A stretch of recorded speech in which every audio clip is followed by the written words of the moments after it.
Wow, that got quiet. We can make noise. No? No, that's okay.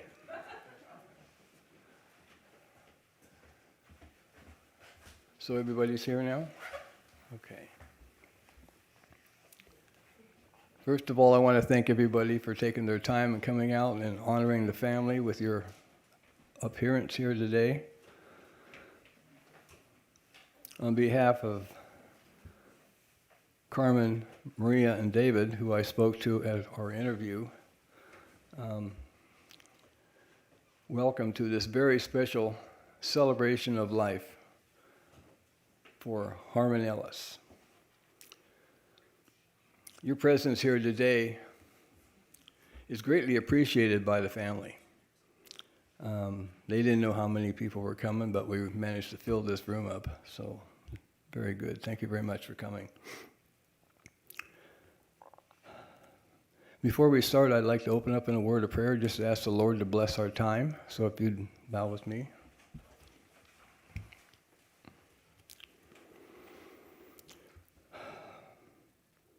Lord, you loved us, and you chose us before the foundation of the world. You provided for us. You've guided us through this journey of life. But now, we're faced with this reality of death for our loved one, Harmon, who came to the end of life. So even now, we put our trust in you. Please, Lord, give this family a special dose of comfort that only you can give in their sorrow today. Help us to focus on you, on the eternity you offer when we follow you, when we trust you. Pray these things in Jesus' name. Amen.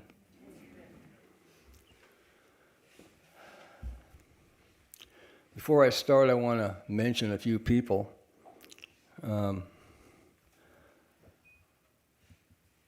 I got some names that might be able to help with the story, the eulogy, and I was able to reach 1, 2, 3, 4, 5 of them out of 6. And I want to thank Tony and Linda, Harmon's sister, Lucy, his mom, Chris, his good friend of a lot of years, and then Terry. Are all those people here? Anybody I named not here? Of course, you couldn't tell me, could you? I don't know. That was stupid. I take that back. Anyway, I couldn't have done this without you. It was really wonderful how much effort you put into this, and it just made my job so much more easy to get a little handle on who Harmon was. I found out today, just a little while ago, if he'd listened instead of talking, John, that the best man of their wedding is here, John. So I got to meet him today, and that's a real tribute that they were married in Panama City. So thank you for coming. I don't know where you came from, but just thank you for being here. Stockton, that's right, Stockton. You told me that. Hour and a half away. Did you have your Kevlar vest and your Glock? Oh, well, you need one there. Bullet. Oh, okay, good. So, saying an earthly goodbye to a loved one, I think, is one of probably the most hard, gut-wrenching things that we can do in our life.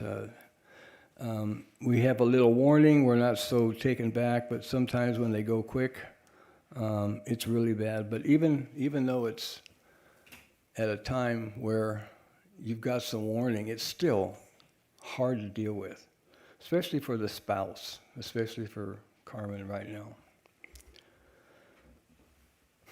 It's been said that our most feared enemy is death. Why is that? Well, it robs us of the one we love, who can't be replaced. It ends all our earthly relationships and terminates all our earthly plans. However, I'm here to tell you that that enemy that's so bad, that enemy has been defeated by the death, burial, and resurrection of Jesus Christ. This is the good news of the gospel, my friends. Eternal life for all those who believe. Knowing this, knowing that fact, can give you real hope. And today we need a little extra dose of hope.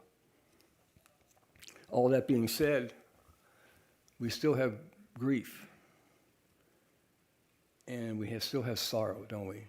Even though we know that it's okay later on. It's very real, and we don't have all the answers. Grief is our natural reaction, like I was telling the family. It's not something that you rehearse. You don't have to practice it. You do it in your own way. Everybody does it a little different. Some people don't even do it for weeks or months after things happen. But no matter when you grieve, it's all fair. None of it is wrong. It's not right or wrong. It's just how it is. Grief is the price we pay for loving someone. One of the best ways, I told them, to deal with their grief is to make sure that you talk about Harmon. Don't be silent about it. Hit it head on. The best thing is to share stories. Some will make you laugh. Hopefully we'll get some laugh today. Some might make you cry. But for whatever reason, it's good therapy. It's the only way you can deal with grief. You've got to talk about it. You can't put it aside. And by the way, while I'm saying this, I usually say this at the end, but you folks don't feel bad about calling them or writing them, texting, email, letters, whatever. Don't just think that, okay, we've already talked to them. They're going through some grief. They've lost their husband. They've lost their dad. So send a little something to them. How are you doing? How are you getting through this? All we want you to know is we're praying for you. We're thinking about you. Just do that. It's not too much. If you don't do it, nobody does it, then they wonder why. So anyway. So being that I said that the best way to deal with your grief is to talk about them, I would like to give a few people who have the guts to come up here and say a few words about Harmon a little bit later in the program.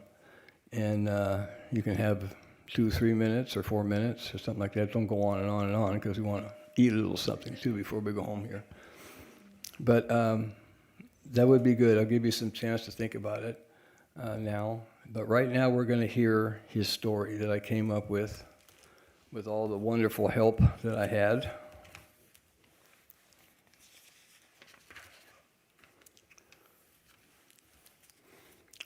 Harmon Dean Ellis. His life journey began on February 25th, 1955, when he was born to the parents of Arnold and Lucy Ellis. Harmon had one sibling, his sister Linda. I wasn't able to get much of Harmon's early days. Nobody seemed to know too much, except maybe when he and Linda were preteens. And if I get some of this wrong, raise your hand and correct me. It's okay. When they were preteens, they would spend the summer visiting one of their grandparents in Washington, along with visiting their uncle there. They also would fly, I think it was to Idaho, which bordered Ontario, Oregon, which I'd never heard of, to visit their other grandparents who lived on a farm.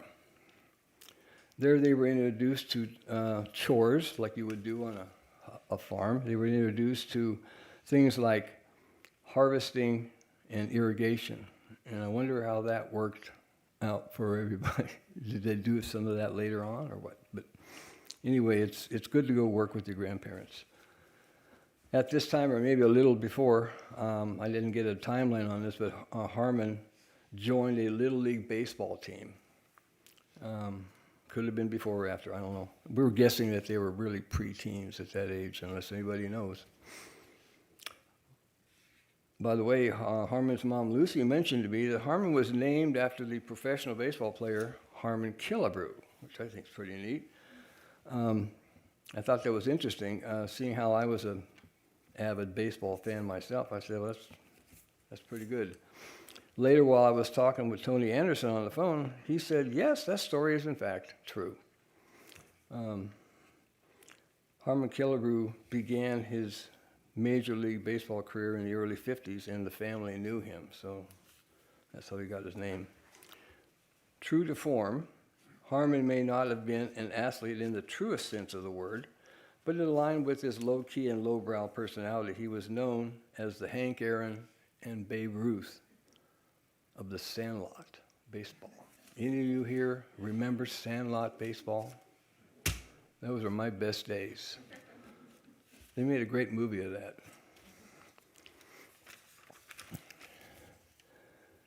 As it was, Harmon didn't have much interest in fancy sports, camps, or any of that, but he really got a charge out of blasting extra long home runs and making some bruising tackles in Sandlot ball.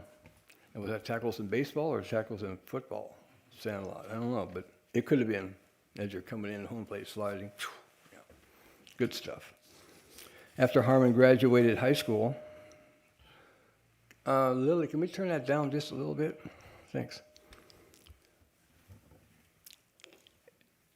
See, after graduating high school from Foothill High in Sacramento in 1973, he enlisted in the Army in 1975, training in the 1st Platoon at Fort Ord, California. He served his country for 6 years and was honorably discharged in 1981.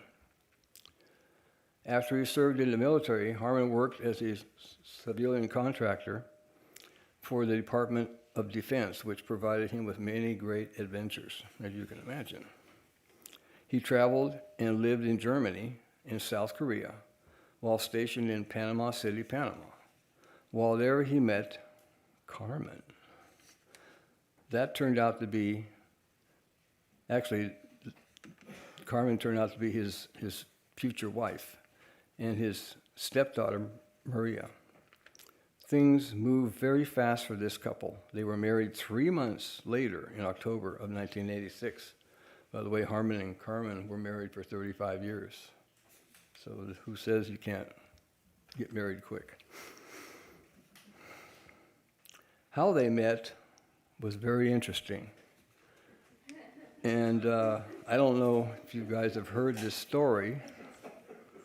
Mom will tell it later. Mom, Carmen, I plead with you, tell this story. Because if I do it, I'll blow it. And you got John back here to maybe help you out. So, he was a translator.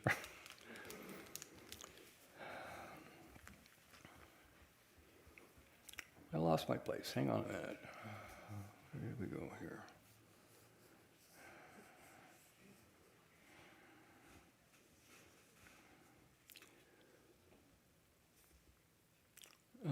Maria joined spring and summer. Are spring and summer here? Yeah, we're right there. Oh, you're spring and summer. I think this is so neat. Spring and summer were his 2 daughters from a previous marriage as part of the family. Spring and summer lived in winters. I was in winters. I still live in winters. You live spring, summer, live in winters. Don't blow my joke here. Come on, I think it's pretty interesting. Well, I was told that you both lived there, so this is one of those things, and you did it. Thank you. Okay. It makes it worth more, that's all. But I think that's neat. Every time I talk to you, I lose my place. You should see how I got this. I got arrows going to stuff and all kinds of stuff. And then later on, David Leo Ellis was born 4 years later.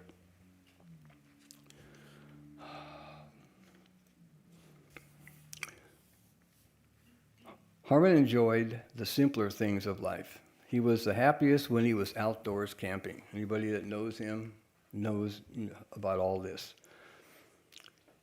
He was the happiest in a boat with a fishing pole or hunting with his favorite rifle.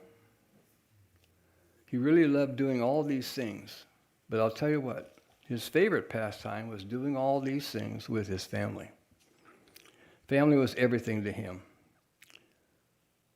The family told me he couldn't believe that he was fortunate enough to have a wife, a partner that didn't mind getting up at 3 o'clock in the morning to make breakfast and then go fishing at 4 o'clock. He thought he'd died and gone to heaven. Harmon admitted, I guess he admitted to you guys, not to me, that Carmen oftentimes caught more fish than he did. She always outfishes us. Well, here's maybe a reason. Was that because she was better at it than he was? I'm not so certain about that, but maybe they had a pact between them. She went with him on those early trips, and he would always bait or hook for her because Carmen couldn't stand the thought of impaling that little creature with her hook herself. So he would spend the time and bait or hook for her. In the meantime, she'd be reeling in one fish after another, and there'd be Harmon baiting another hook for her. Maybe one of the problems was that both of them used 2 rods at a time to expand their limit, so he never had a chance to fish much. He and Carmen regularly spent time fishing on Loon Lake, along with exploring other fishing holes in the Sierra Nevada. Harmon also knew Folsom Lake like the back of his hand. He really enjoyed exploring it with Carmen along with other friends. He always said the 2 best days are when you buy a boat and then you sell a boat. And I've heard that many times due to its cost and upkeep and everything. But he always was at peace when he was in the water in his boat. He just was at peace. That's where he was the happiest. One of David's favorite memories was that somebody saying something? Translating. Oh, okay. One of David's favorite memories was always going shooting with his dad. David said he was a crack shot, and they were very close. Harmon enjoyed hunting and camping with his friends as well. He enjoyed his time spent with his friend Terry, who I called on the phone. Terry mentioned to me that Harmon had lots of guns and rifles, and that he was usually a pretty good shot. Harmon recently purchased a new .45 caliber pistol, and he was having trouble controlling it. I imagine the kick was pretty good. Maybe it was because he was going through some chemo at the time that he mentioned, and it affected his aim. So I don't know if that's right or That was Terry. That's Terry's story. Okay. Another good friend of Harmon's was Chris Lombardo. Where's Chris? There's Chris. Being that they were neighbors for 45 years, they had a long history together. Chris mentioned to me that Harmon would often talk about pinnacles, and he wanted to go out and find these pinnacles. You guys mentioned pinnacles too, but you never told me what they were. I don't even know what that is. You don't know what they mean. Neither did I. So I said, being that I never heard of them, I asked him just what are they? He told me that they were like giant rocks or boulders the size of a car up in El Dorado Hills area.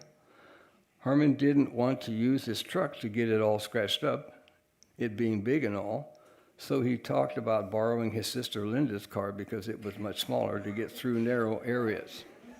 This is up in the mountains. The pinnacles are crazy. Does anybody know what pinnacles are? He saw it. Chris can tell you the story. Okay. Chris also mentioned that they really enjoyed each other's company hunting, fishing, and camping together. Harmon wasn't long on patience, frills, or fluff. While he loved good food, he hated the formalities of a dress-up fancy restaurant and thus became a master of the backyard barbecue, where he could really be himself, clad in his favorite shorts and t-shirt, and drink his Bud Light in peace. I shortened that a little bit. During my interview with the family, I asked them, what did Harmon consider some of his accomplishments or achievements in his life that made him especially proud?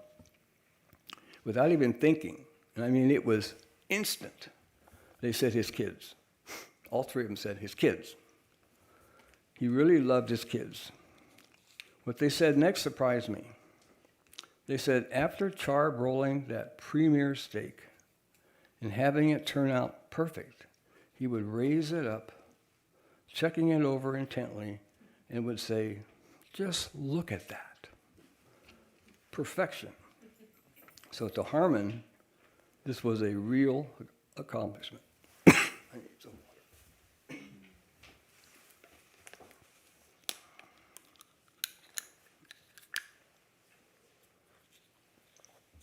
One other instance in his life, after telling me about the difficulty he had hunting that elusive deer or buck, and the disappointment of not succeeding in those endeavors.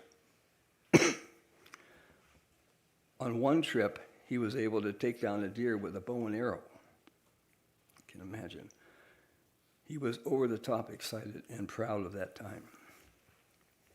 Most of you probably already are aware that Harmon hated having his pictures taken of himself. He would purposely balm them on purpose. However, all the photos of his kids would show how proud he was of them during their achievements and special events in their lives. He would actually pose during these life milestones, events, and pictures. I'll bet he had a picture of that deer he bagged with the bow and arrow. Did he have a picture of that? I'll bet he did, yeah. And maybe some of the prize fish, too. I caught something here. I don't know what it is. Welcome. Come on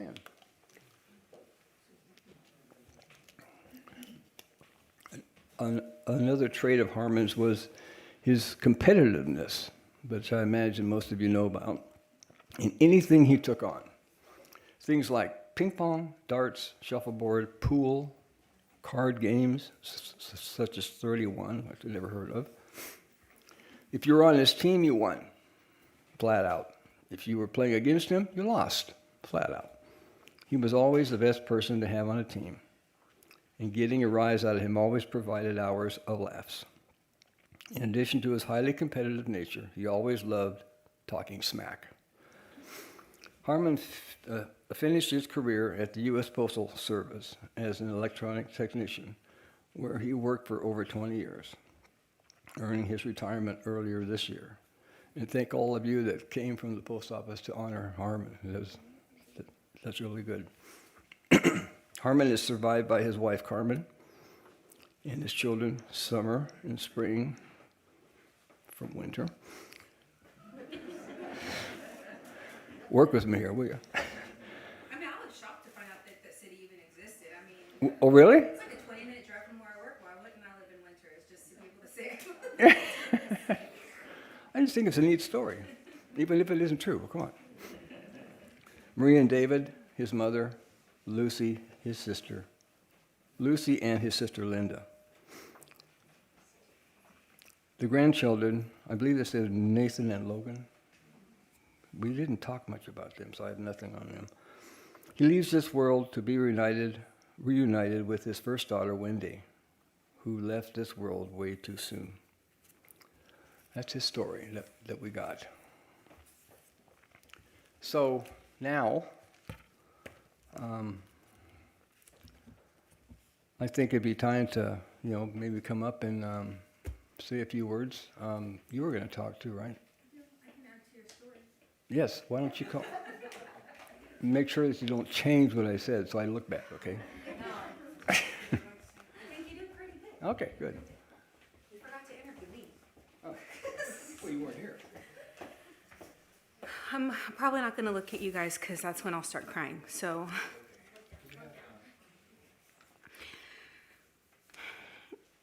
So there's so much of my dad's story that I wanted to share. And this still doesn't feel complete, but I'm going to tell you guys what I wrote anyway. So he called himself Dear Old Dad anytime he left a message on my phone. Hey, Spring, this is your dear old dad calling. Guaranteed I knew it was my dad. If they didn't say it was Dear Old Dad and they said it was Harmon, it was an imposter, okay? So a little bit about the history from my side. In October of 1976, my dear old dad married his high school sweetheart, my mom, Donna. And together they had 3 baby girls. Dearest Wendy was born in February of 1980. She was only with them for 2 months before their baby girl was called home to heaven.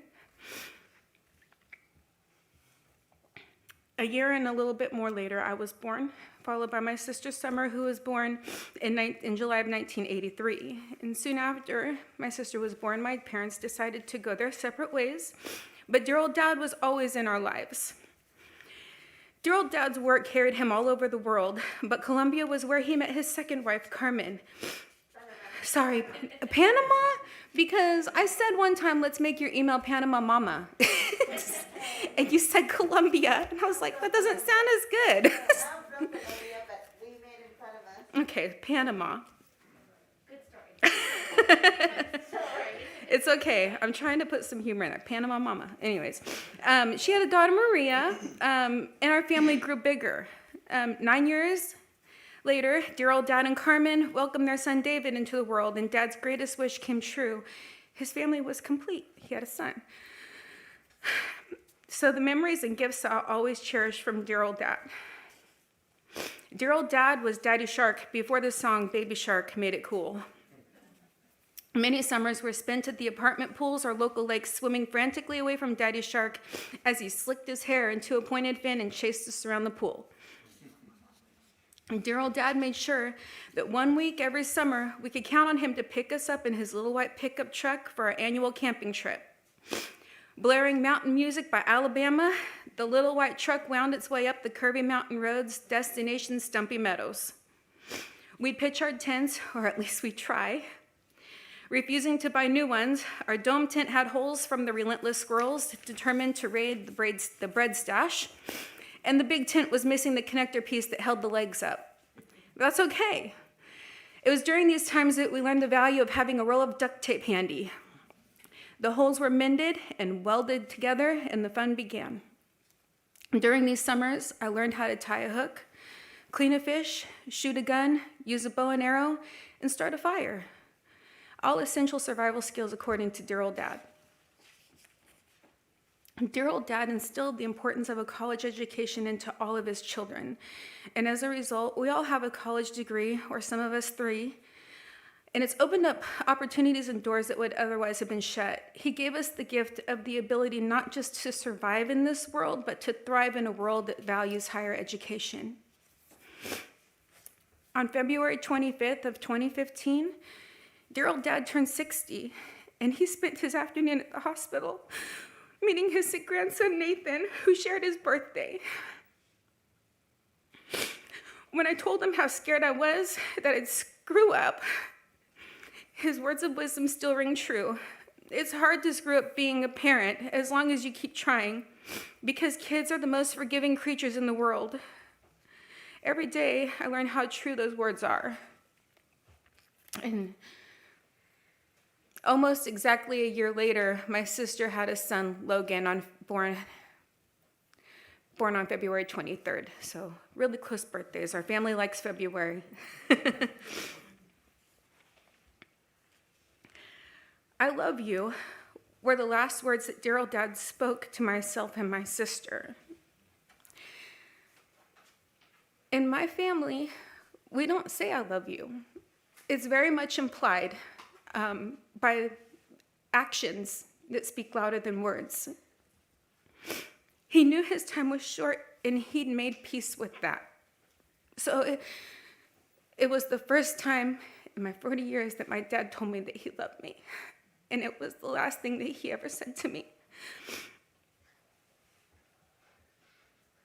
So, dear old dad, thank you for the gift of closure that most kids never get.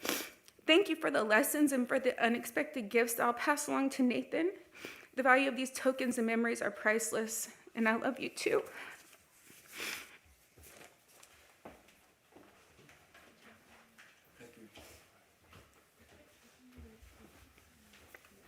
Are we going to hear that story about how you met Carmen?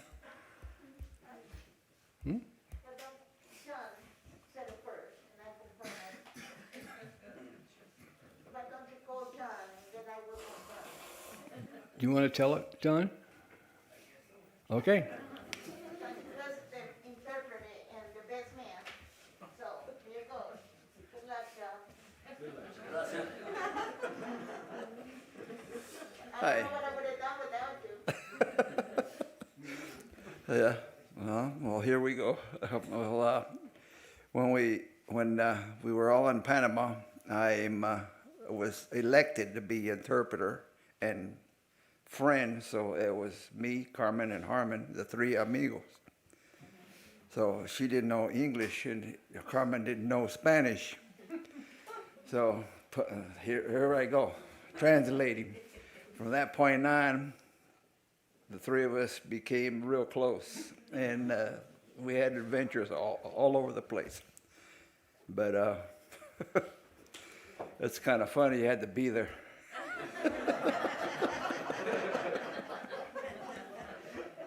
But I barely remember you as little chiquita. But you don't remember me, huh?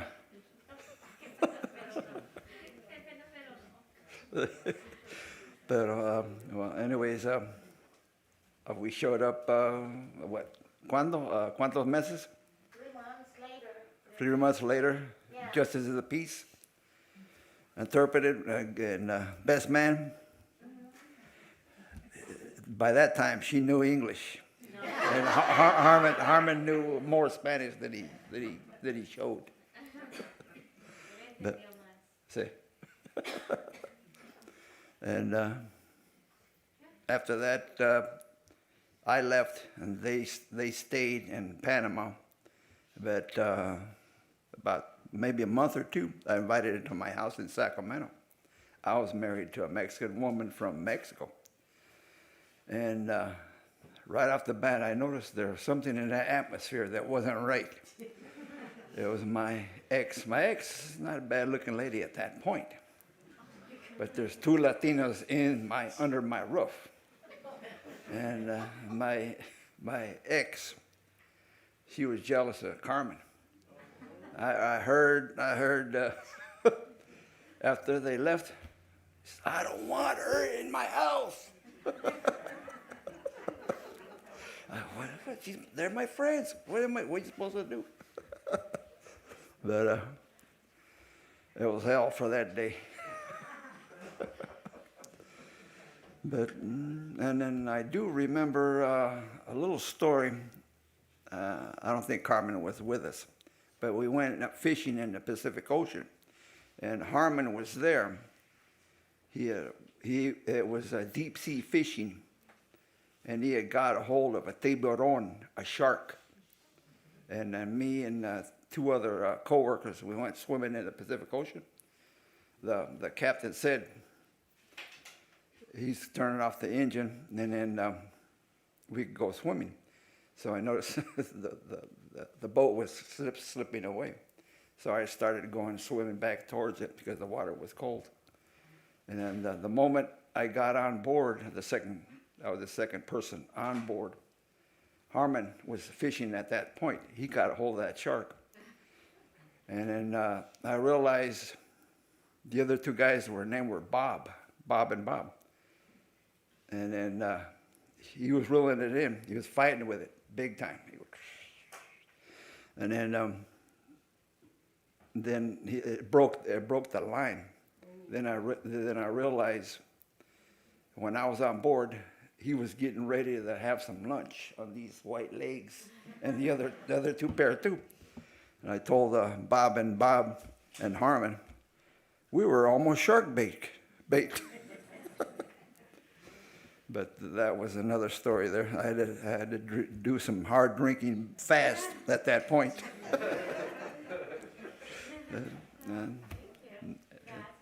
Okay. Hope you guys enjoyed that story.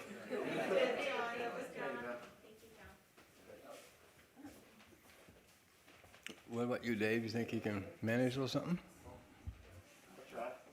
Okay.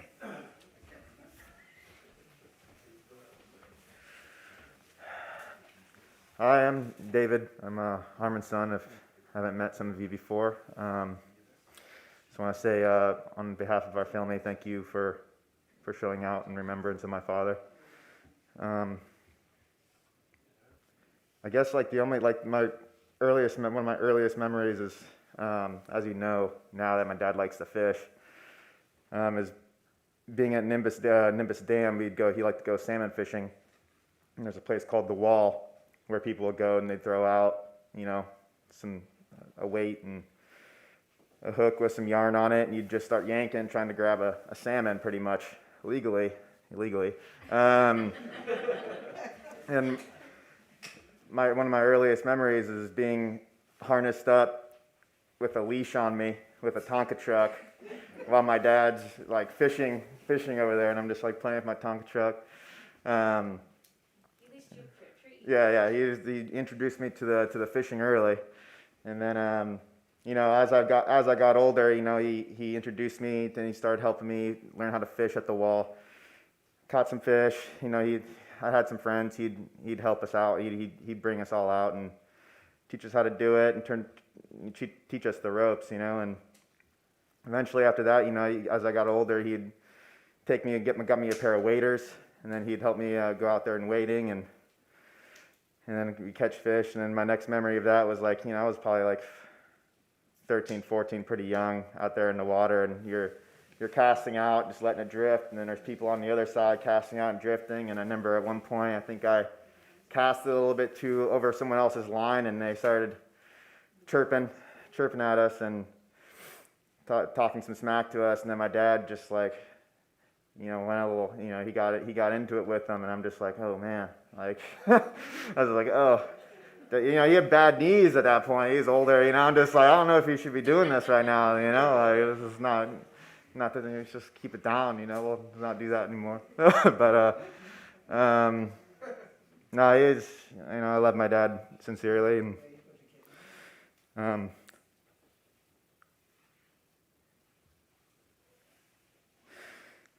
yeah.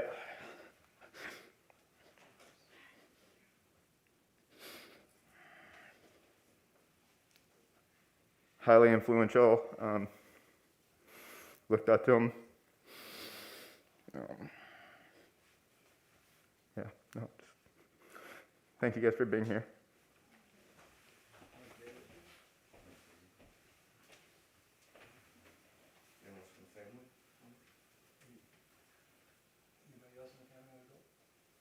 I will go. Tell the story of how you met.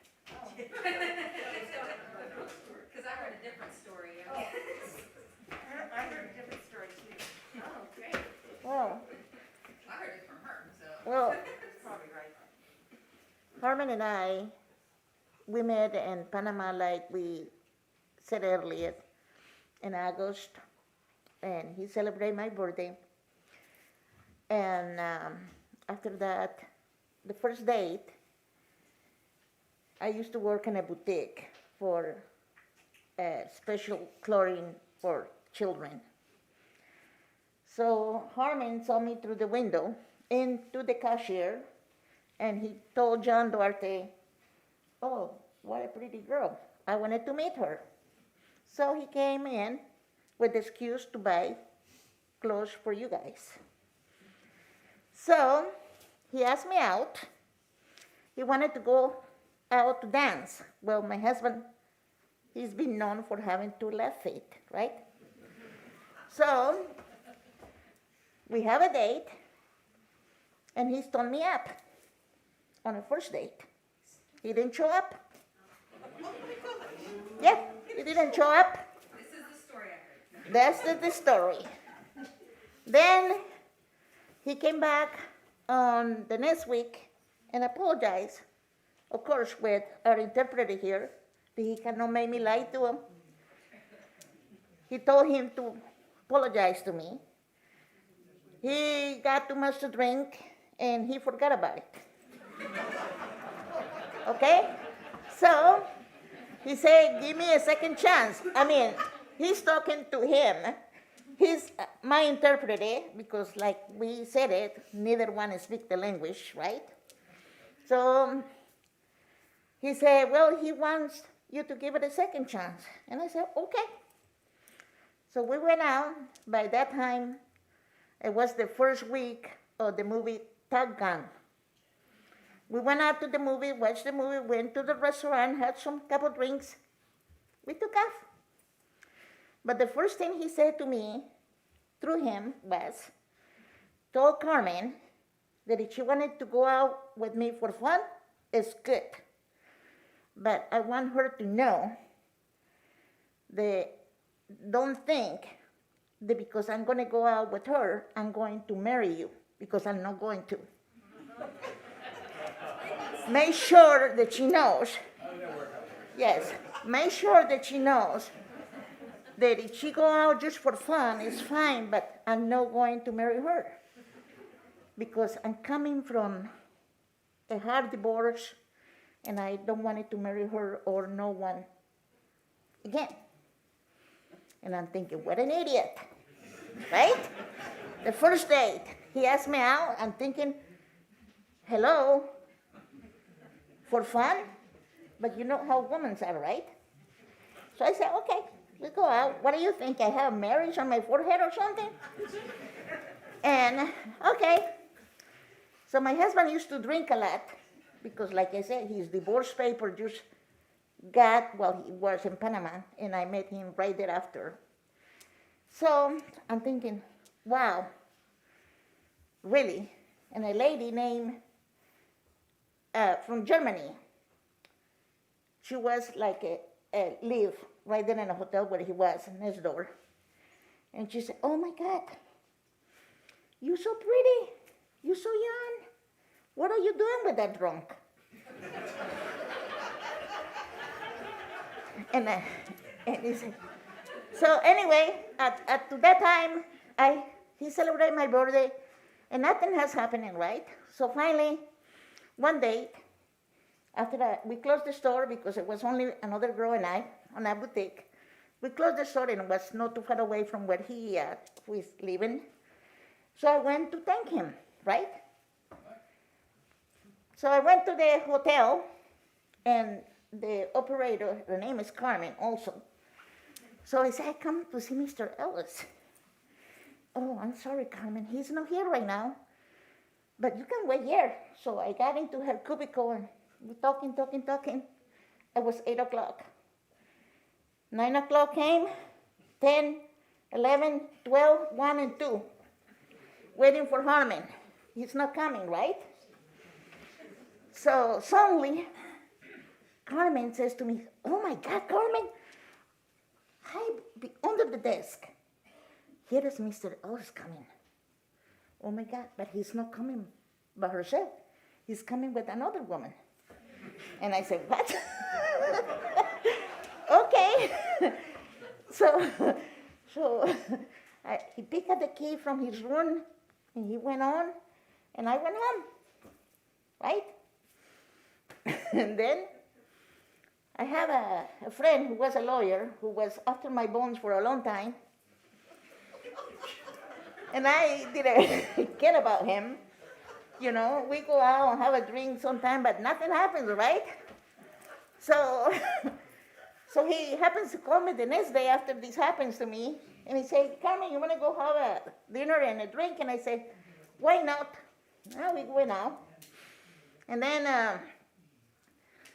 Harmon happens to call me after that day, and he said, what you did yesterday? And I didn't know how to communicate with him, but Maria, I have a neighbor across the street who was in my apartment teaching her some English. So I said to him, what do I say to him? He's asking me, what did I do last night? And I wanted to tell him that I did the same thing he did the night before. So he told me, so I told him, and then he said, he hung up on me, he said, he was mad, he said, I don't want to talk to you ever again, blah, blah, blah, blah, blah, blah. That's it. So we went on, and 3 days later, he called me and he said he was needing to talk to me. So I said, okay. So I'm thinking, oh, he's going to say, well, thank you for the good time. It's time for me to go back home, whatever, you know. So I went, and John Duarte and him are sitting over there, and then they're talking. I didn't understand anything. And then suddenly Harmon said to him, he says to me, Harmon wants to know if you wanted to marry him. And I said, what? And I started laughing uncontrollable. And I said, what? And he said, no, he wanted to know if you wanted to marry him. And I said, what? If this is a joke? And Harmon said, tell her that this is not a joke. Ask her if she wanted to marry me. She need to tell me right away because in 3 days I'm going back home. And then I was started thinking, well, I work here as a contract in Panama. I'm a resident, but I work by contract. And my contract is about to expire. I was coming from a bad relationship, and he was coming from a bad divorce. He had 2 daughters, I have 1, and I said, what is to lose here? Right? What is to lose up here? So I say, after I came back to me, knowing that was true what he was saying, I say, okay. Anyway, we got married 3 days later. Harmon was caught over here shaving, and I said, oh my God, what is wrong with you? Now people are going to think I stabbed you or something, to marry me or something, you were bleeding.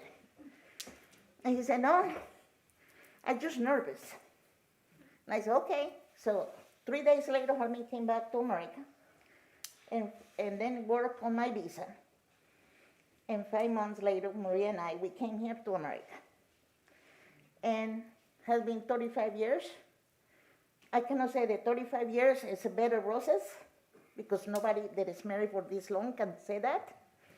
We have our ups and downs, but we have been there for each other. And that's my story. And nobody, when we got married, nobody gave us 2 months because the people say, you know, the German lady say, I cannot believe that you're so pretty, you're so young, you're gonna marry that drunk. You know? But I didn't see a drunk. I saw a man who was so heartbroken. And I understood him. I was heartbroken myself. And the fact of the matter was that, you know, I came to America not knowing any English, not having any family of my own, then Maria.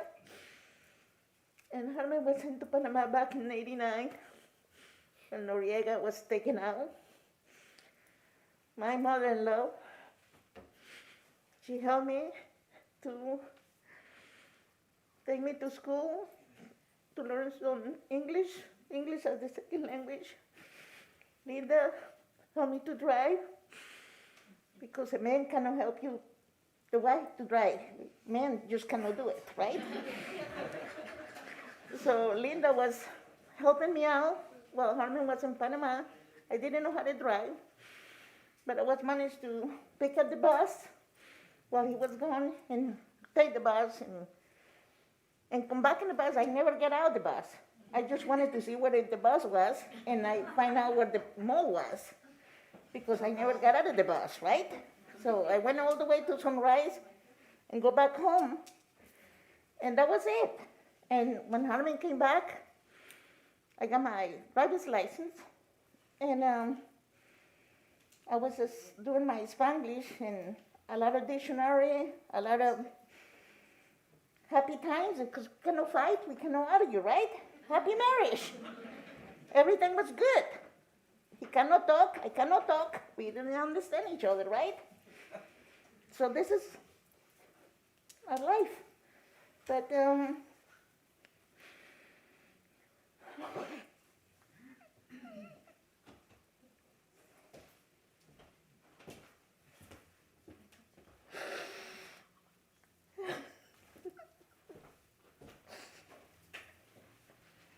Harmon was a good person. He was a wonderful man.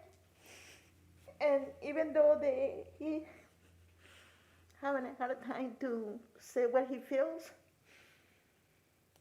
Spring is right when she said the actions talk more than words sometimes. I'm very affectionate. I told my kids always that I love them. And even when they're mad at me, I told them I love them the most. I'm more communicated than Harmon was. Harmon was in the shy side. I mean, it wasn't easy for him to show his emotions, but he didn't have to because I knew him. And otherwise, I wouldn't be with him for 35 years. So, that's it.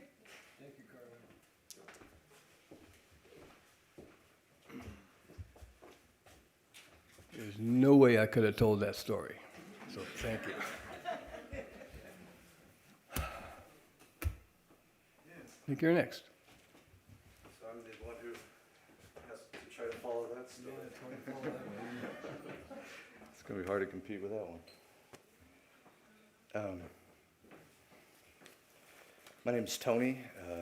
Harmon was my father-in-law. So I just want to run through some notes that I wrote about my experience and my time with Harmon. When I first met Harmon, I had heard the stories about who he was and his upbringing and his toughness. I learned of his stories and his adventures, and I heard from many about the interesting life that he lived and how he didn't have any patience for nonsense. So when I first met him in 2009, I didn't know what to expect. Being with Maria, I didn't know how he would size me up or the questions he would ask or the tests, trials he would put me through. But because it's the kind of man Harmon was, when I first met him, when I walked in the door, he had March Madness basketball on and a six-pack waiting for me. Over the years, I came to learn a lot about Harmon. I learned how he loved being outdoors, how he was one of the most competitive game players I've ever met, and how he hated the way I shuffled cards. He hated it even more when I or someone else was beating him.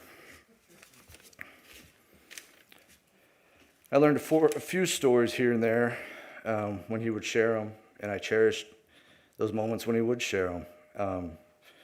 And I came to learn how he showed Carmen and Spring and everyone else has shared. You know, I came to learn how he showed his caring and love. You know, Harmon wasn't the kind of guy for fluffy conversations or flowers or I love yous. Hell, he didn't even like to take pictures.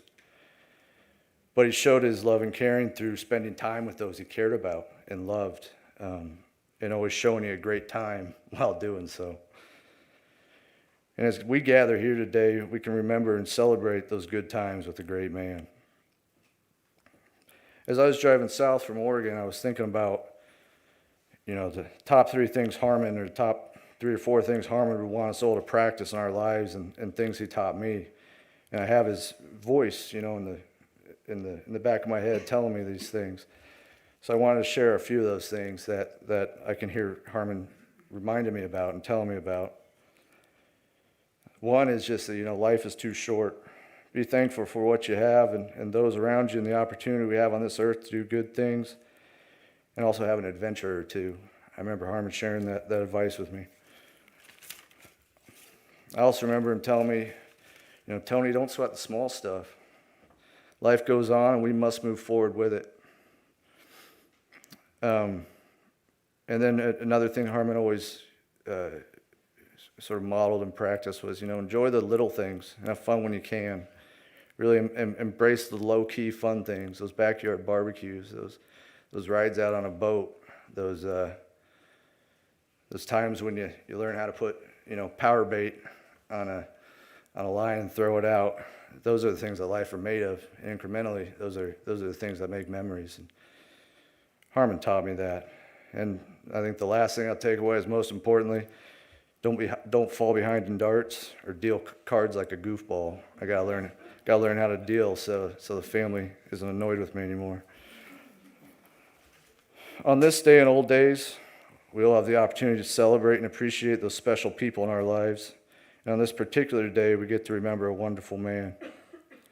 Cheers to Harmon Ellis. We love you and we'll celebrate you always. Thanks for the opportunity.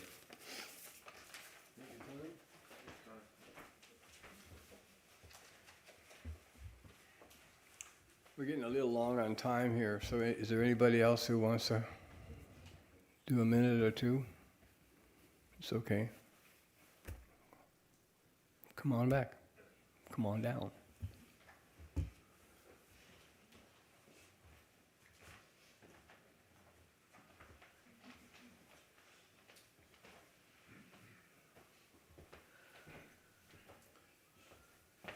I'll make it short.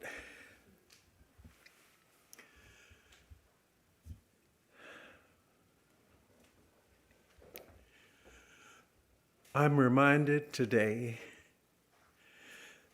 that we're here not for a going away party. We're here for a celebration. What are we celebrating? If you saw any of the pictures, what you saw was a man, a boy, and a man, a boy and a man who really loved his family. He loved life. And he took many different titles in his life, fisherman. And don't get me started on sports. I knew Harmon for somewhere between 15 and 20 years. We spent most breakfast breaks together, most lunch times together, and we even worked in the same workstation for many, many years. Let me tell you who Harmon was, and you will recognize it when I tell you. And it's not one of the titles that have been mentioned here today. And I'm just going to reintroduce it to you. Harmon was a teacher. He also was a great student. Harmon taught us all by what he did, how he was, and he worked to make us better people. And I would look around at work sometime. If somebody had a problem, if I couldn't answer it, Harmon was always ready to step up. And he would show, he would answer, and support people. And I'm sure these are people that he supported and he cared about. And people would just be amazed. But more than that, many were successful at work in their lives because of him and his example of giving. And I'm kind of patting my heart because that's where Harmon came from. Heart. He was full of heart. He wouldn't use words to exhibit that. It was in the small things quite often that he did. And he cared about people. As I said, he would ask, "How are you today? Can I do something for you?" He cared. And I said, don't get me started on sports. He and I just, we loved some of the same teams. And the first time that he introduced himself, and I said, "Harmon Killebrew." And he said, "Yes." And we went on for hours because I'm sort of a sports nut myself. But he had that going. I want not to go a lot longer because it would take us days for me to tell just a few of the stories. But I'm going to say this. I'm grateful for all the people that are here today acknowledging Harmon's life. And I'm going to ask you all to not just leave here today and think that this is the end. This is just a chapter for Harmon and for us. It's just a chapter. Harmon is not going away. He made an impression, an imprint on our lives. He did that. And just like you mentioned, you could hear his voice sometimes just, oh, don't do that. He would do that. And though I've been retired for 5 years from there, I hear his voice all the time. It was always supportive. It was always guiding. It was always firm. It was always right on. So, in that, I want to just ask a couple more things. I want that everyone here take it upon themselves to pray. Pray for this family.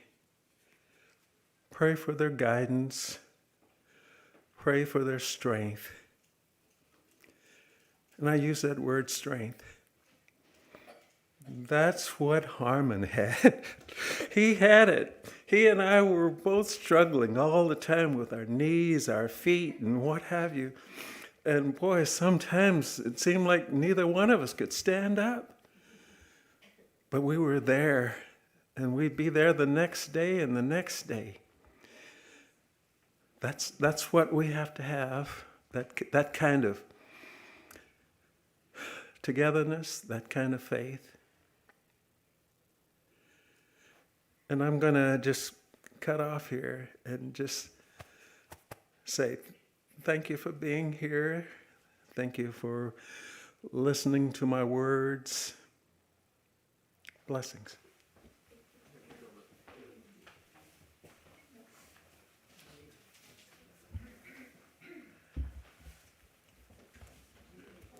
Any more stories, we'll have to do them at the little table over here while we're having a few snacks.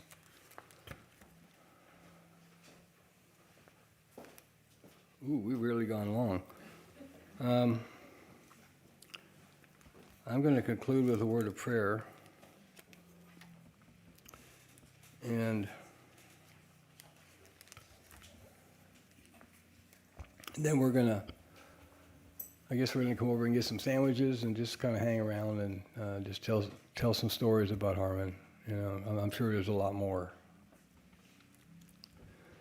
So if you bow with me, I'd like to pray now. Thank the Lord for this time.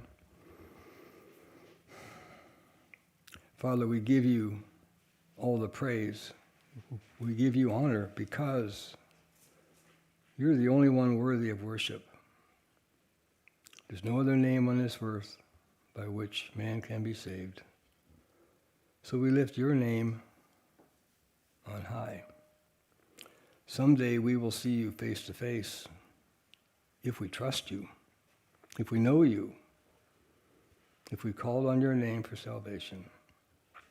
And so now, Lord, we say thank you, even through our tears today. And there's been a lot of them. Lord, you said there's a season for crying. There's a season for joy. I pray that the sadness today would only be a season, for seasons come and seasons go. But the joy, your joy, Lord, lasts forever. So, Lord, we're so grateful that you take the sting away from death so we can stand here today in your presence, not as those that have no hope, but with a hope in you that surpasses this lifetime. We thank you in Jesus' name. Amen. I got one more little thing I just was going to do. I wasn't planning on this, but so we're here for this last time, these last few minutes. I'd like to ask you not so much to focus on what you've lost, but much more on what you've gained, because Harmon was in your life. You know, every death is a stern reminder that our time on this earth is limited, it's short. We are never guaranteed a tomorrow.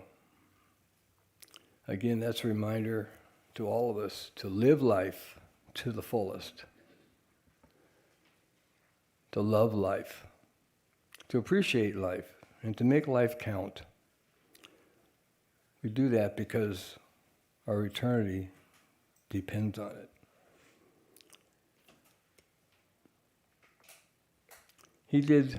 Harmon did one thing in this life that he was commissioned to do for his family. He loved you. I know he loved you, Carmen, and you kids. Even though I heard that he didn't tell you all that often, but his actions showed you. That's a great and honorable legacy to pass down to you. So here's what I'm thinking.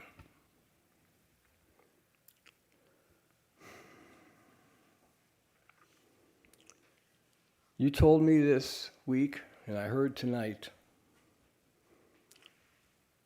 how involved he was in your life. It's like he spread his fingerprints all over, on you, in you, through you. And now we can honor him just one last time, if you'd like, and come up and put your fingerprints on his box here to show him as a symbol how much you loved him. Those fingerprints will be on that box forever. So I think it'd be a good way to honor him if that's something that you'd like to do. And if it would, come up and do it. Because we are finished. This concludes our service. Thank you very much.